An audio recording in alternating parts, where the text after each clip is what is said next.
Hello all, it's finally time for ScorchedEarthToys@anymoon.com's review of the ThreeZero VF-1J Rick Hunter Veritech toy. This toy began shipping at the end of May 2024 at the MSRP of $149.99 US.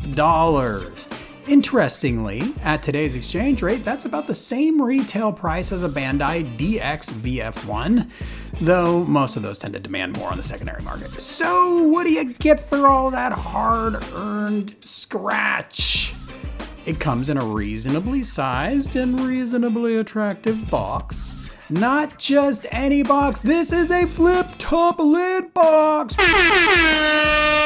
Seriously, how long has it been since we had a good flip-top lid box? Thank you, ThreeZero, for going the extra mile.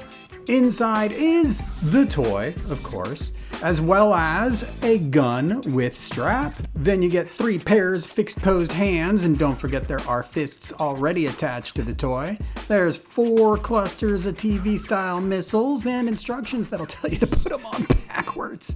A Guardian mode antenna, a pry tool for help opening those tight spots. And you can't see it, but smuggled inside the figure is a pilot figure already in that cockpit.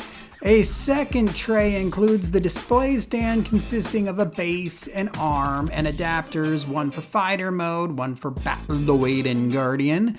Behind everything, you'll find a baggie containing those instructions and a warranty card. This toy makes an excellent first impression with its painted on details.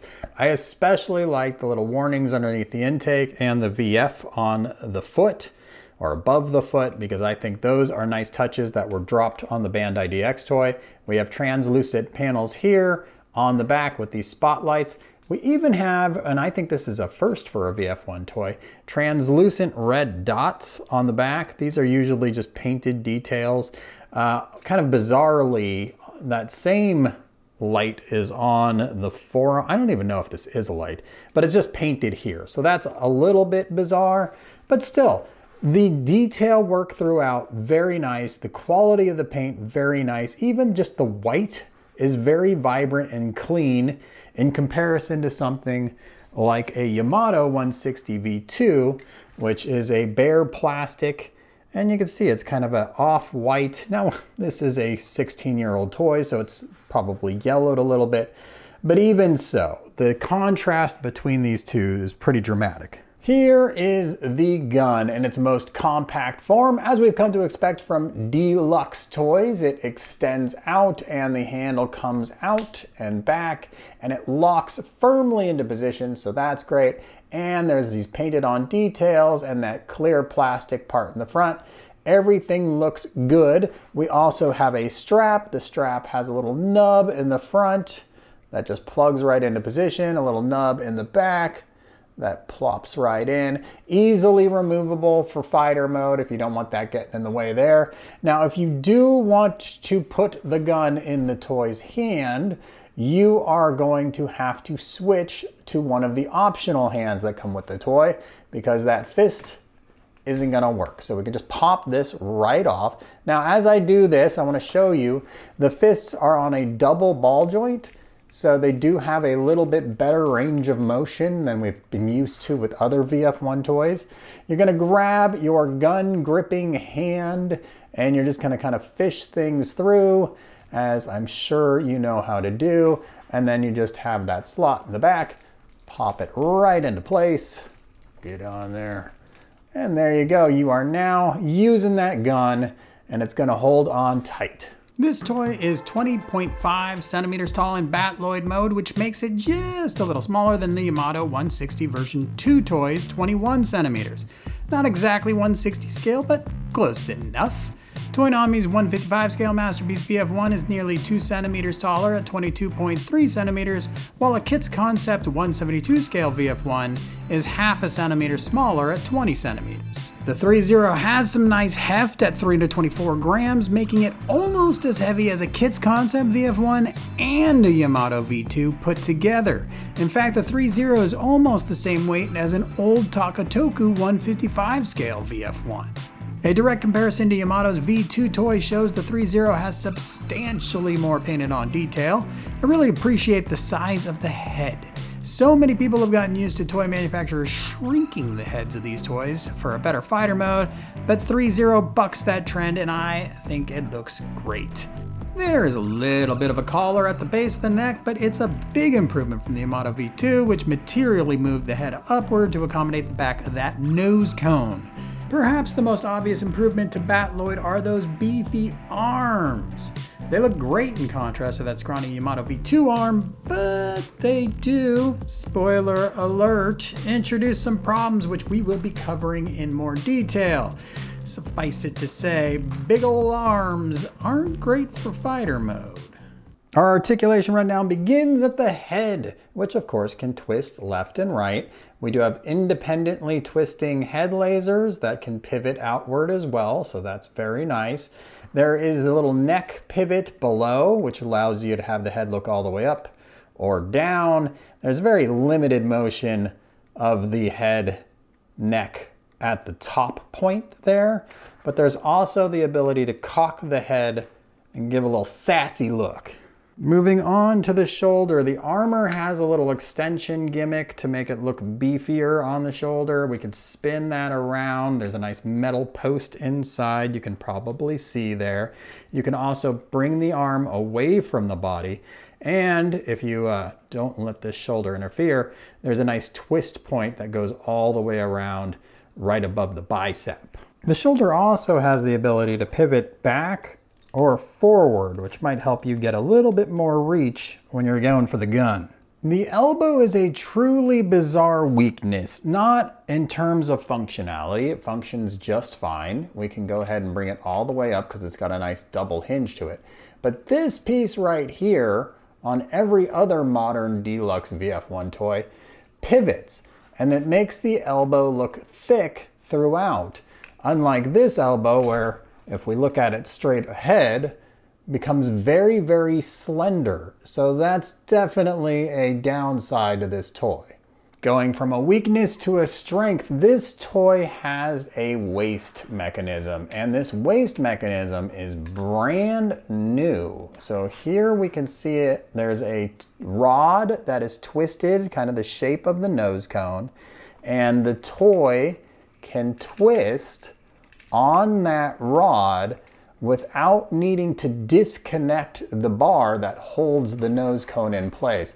And so again, from the front here, we can go left or right, and that's a very nice range of motion for a VF1 waist, and the whole thing is still connected while we do it.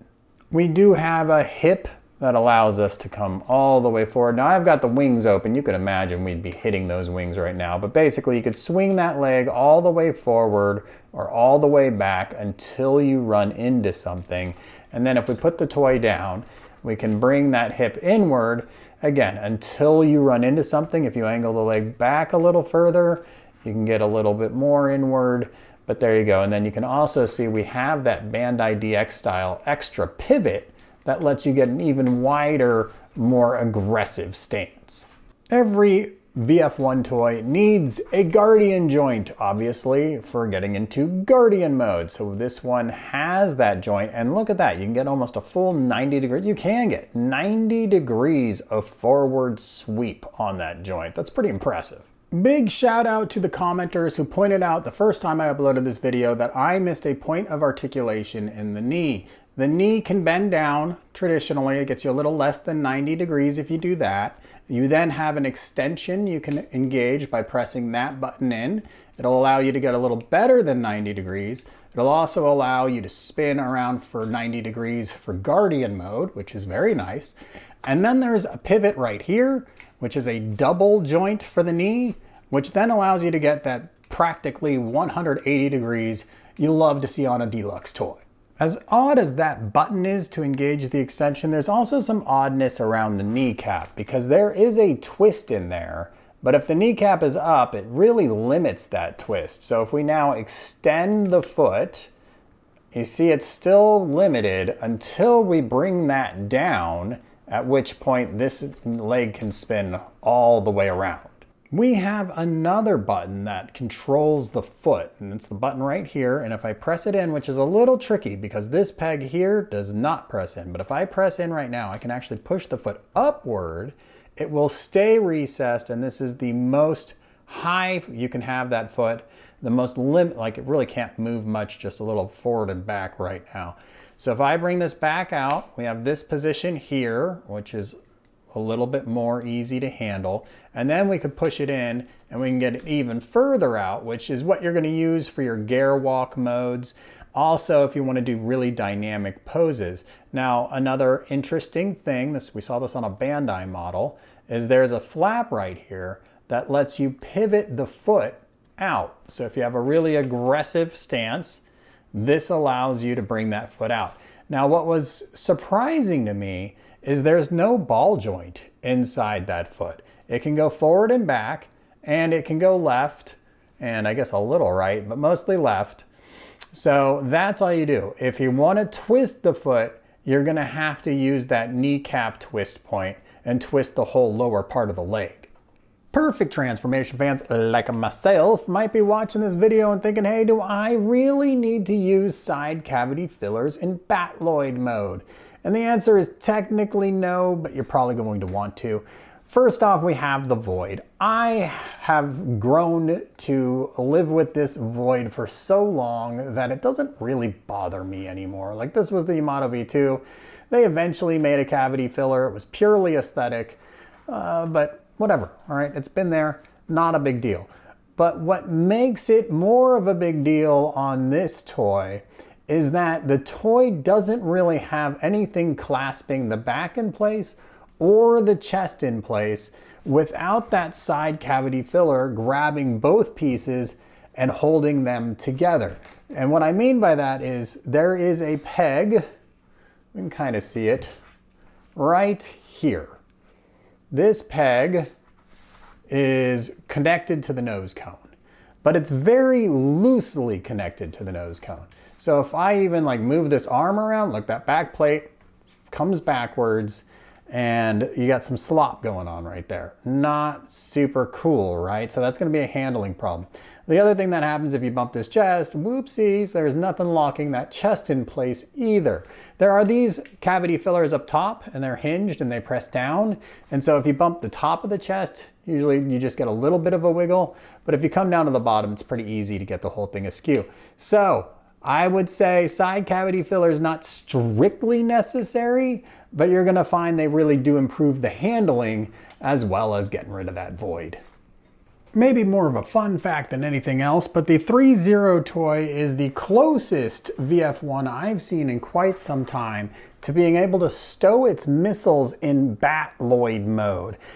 Here you can see there is a little bit of a gap, and that is a very tight fit, maybe not really recommended to do it, but I've got the missiles on there, and you know what? I think some people are gonna dig the fact that it can do that. I've got the Bandai DX over here, a little size comparison, but also shows you how the missiles work on that toy. There is a huge gap in the back because those missiles are so big, they run into that swing arm there and they're protruding from the back, so they would bump into each other even if that swing bar wasn't there. So again, not something you normally get on Battroid mode and might be something you appreciate.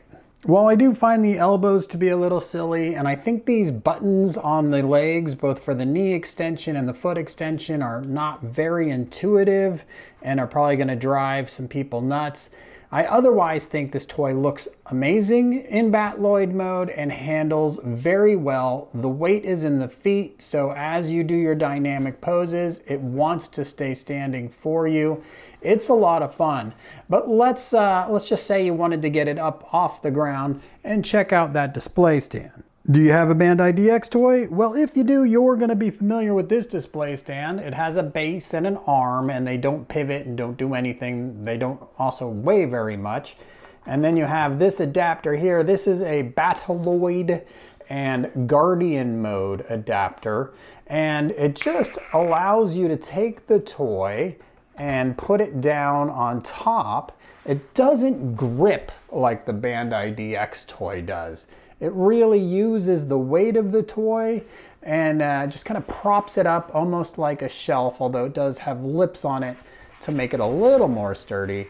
But it's not that same secure feeling you get from a Bandai DX stand. If you're a stickler for perfect transformation, this is what your Guardian mode is going to look like.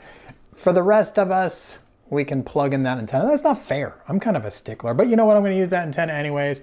I think it's a nice little touch.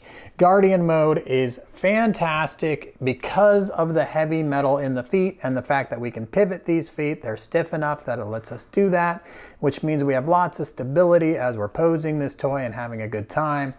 You do have these flaps on the inside, which help a lot in Guardian mode for some dynamic posing.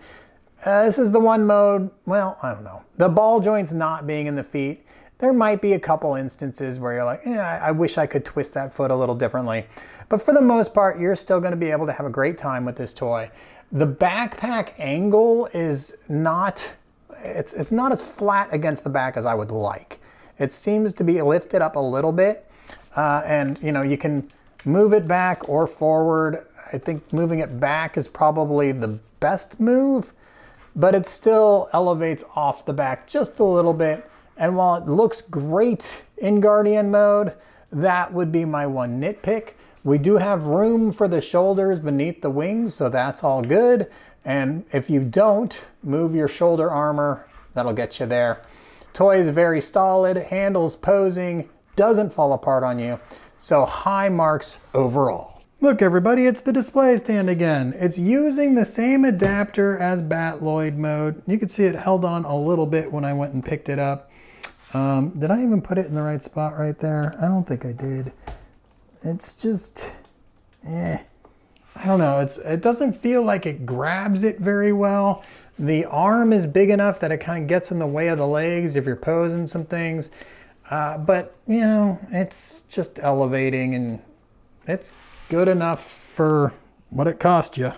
There's no doubt that many elements of this toy are very much inspired by the Bandai DX toy.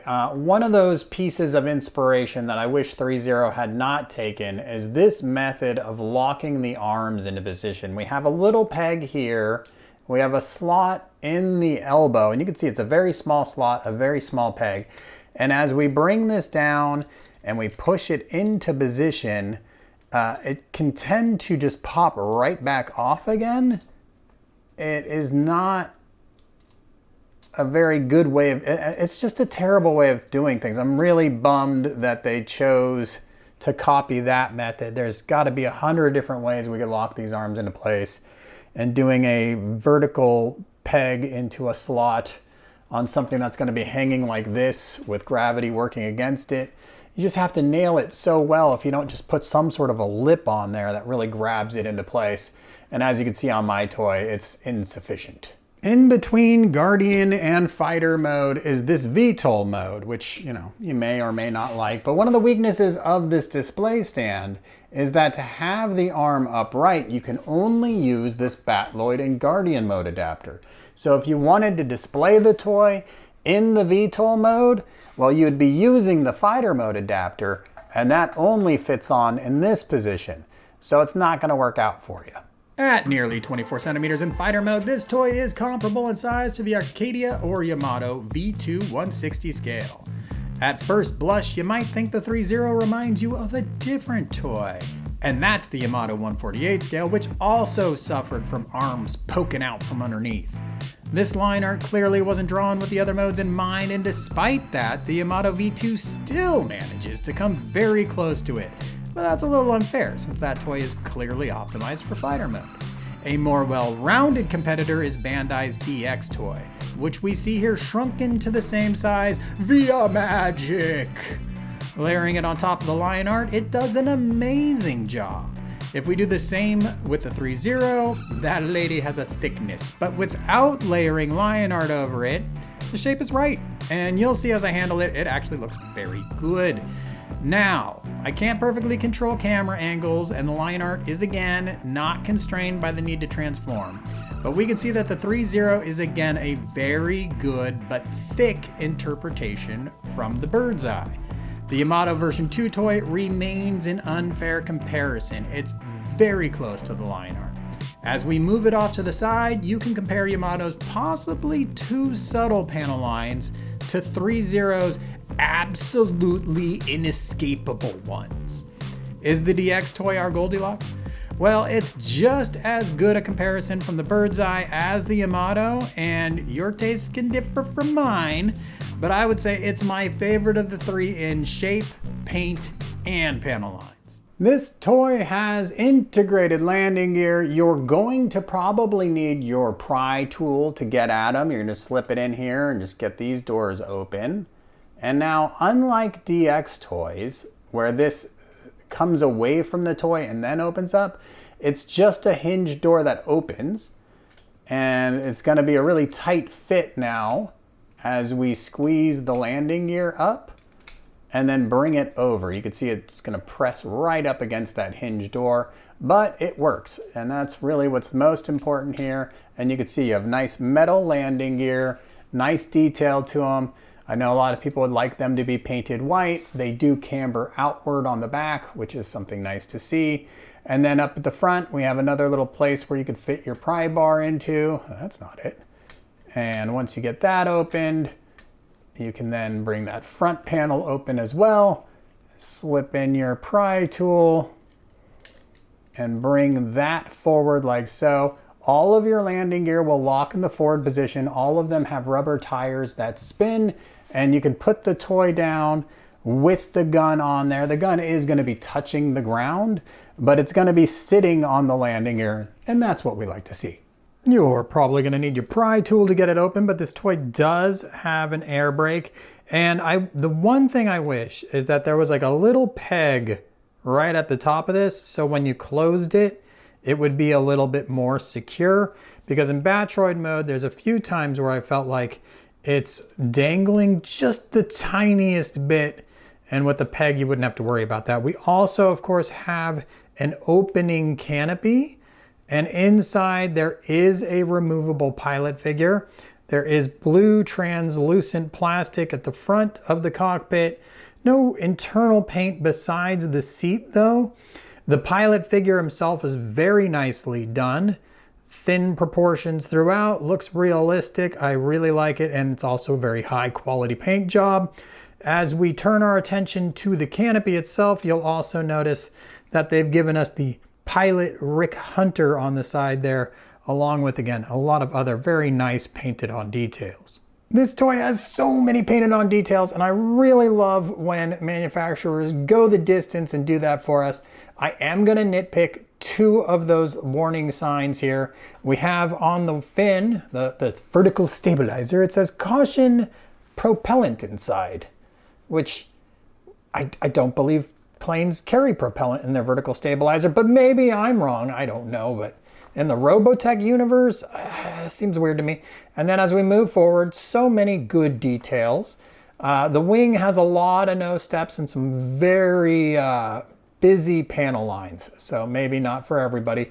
But then as we come forward, there's this nose sensor, and right next to the nose sensor is a beware of blast warning. And sensors normally don't blast people, so that's a little curious. This one has a little beware, and that makes sense. But this one down here, unless it's an homage to that one scene where there was animation errors where it shot out the nose, I don't think there would be blasts coming from there. But otherwise, we have so many markings on there, guys, and that's just two little nitpicks where maybe they got a little carried away. Fighter mode attaches the display stand a little bit better than Guardian or Battroid modes did. Might be because it grabs the front of the arms, might be because of the long prongs that come up, but either way, this is pretty sturdy, but still only elevating your toy upward. So now the question, is this the VF-1 toy you've been looking for? At 1/60 scale, it is a slam dunk in my opinion that this is the best VF-1 toy that you can get. The panel lines, though, might be an issue for some people. It's kind of hard to get past those. Other people are going to love them, and good for you, because this is a great toy. It's not perfect, it's got some flaws, but if we compare it to, 16-year-old toys at this point, it's easily superior. So easy recommendation from me, everybody. Check out that full article up on anymoon.com for more detail.